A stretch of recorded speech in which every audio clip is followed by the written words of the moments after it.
Assalamualaikum warahmatullahi wabarakatuh. Saya Ahmad Dikir Baitama dengan nomor induk mahasiswa 1714187.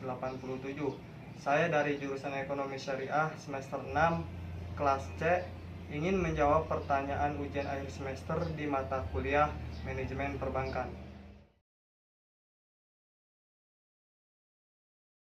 Baiklah, pertanyaan nomor 1 yaitu jelaskan mengenai prinsip-prinsip pemberian kredit dengan analisis 5C dan 7P serta studi kelayakan. Prinsip utama yang dijadikan acuan dalam pemberian kredit kepada nasabah adalah prinsip 5C, yaitu yang pertama adalah karakter.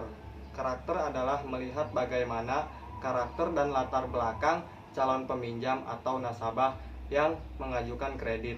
Karakter ini akan dilihat dari wawancara yang akan dilakukan oleh pihak bank. Yang kedua yaitu capacity atau biasa disebut dengan capability, yaitu bagaimana kemampuan calon peminjam dalam membayar kreditnya. Kemudian yang ketiga adalah kapital atau modal yang dimiliki calon peminjam, yang khususnya diberlakukan pada nasabah yang meminjam untuk usaha atau bisnisnya.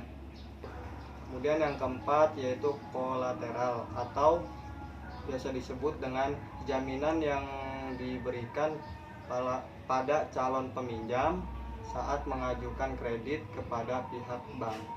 Dan yang terakhir yaitu kelima, condition atau biasa disebut dengan kondisi perekonomian, baik yang bersifat general ataupun khusus pada bidang usaha yang dijalankan nasabah.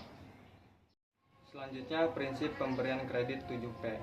Prinsip pemberian kredit 7P memiliki 7 kategori.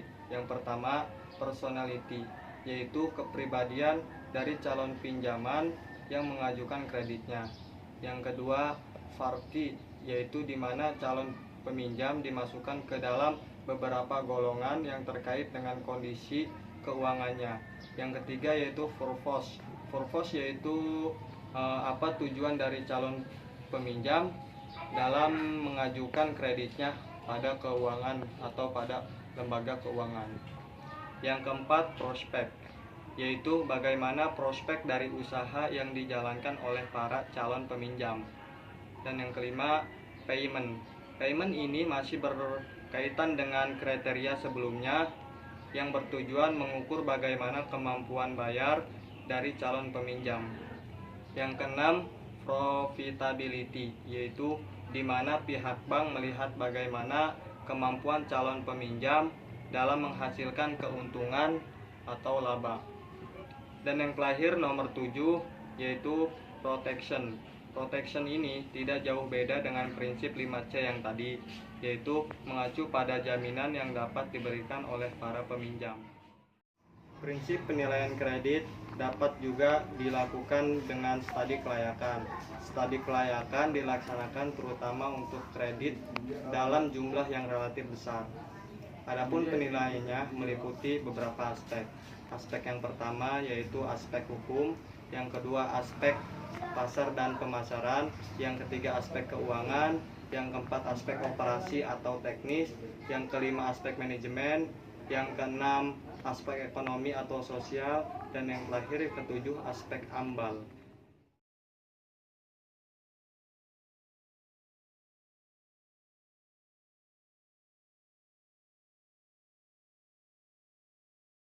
Diketahui Khalisah ingin menerbitkan deposito dalam jangka waktu 3 bulan dengan nominal sebesar 300 juta dengan bunga per tahunnya adalah 10% dan dikenakan pajak sebesar 15%.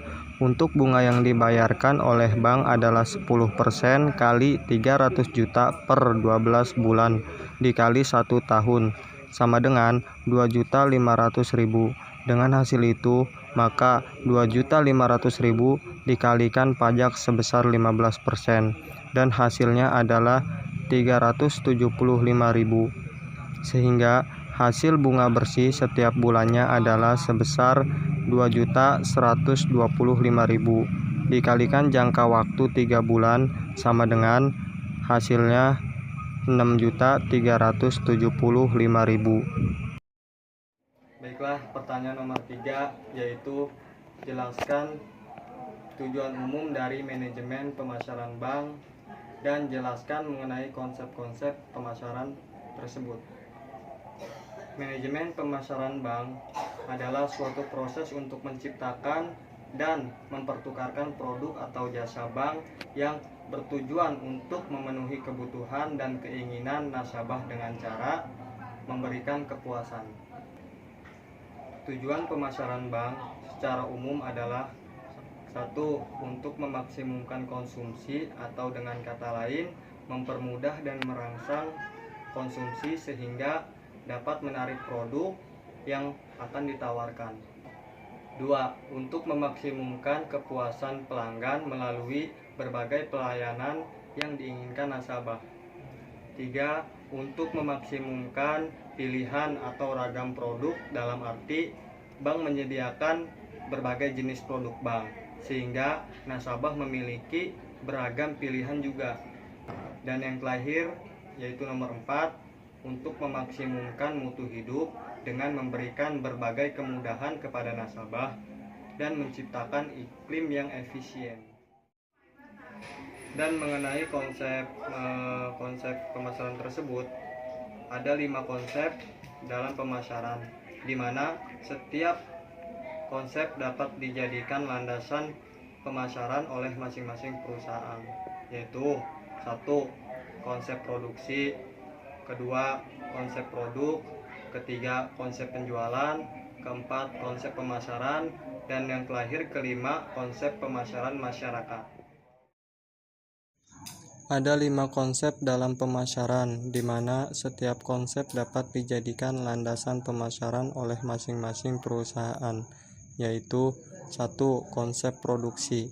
Konsep ini merupakan salah satu falsafah tertua yang menjadi penuntun para penjual dan merupakan konsep yang menekankan pada volume produksi yang sebesar-besarnya dengan harga yang serendah-rendahnya. 2. Konsep produk.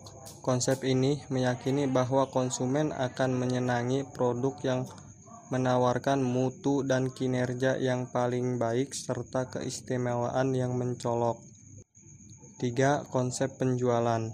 Konsep ini biasanya diterapkan pada produk-produk asuransi, ensiklopedia, atau kapling-kapling pemakaman.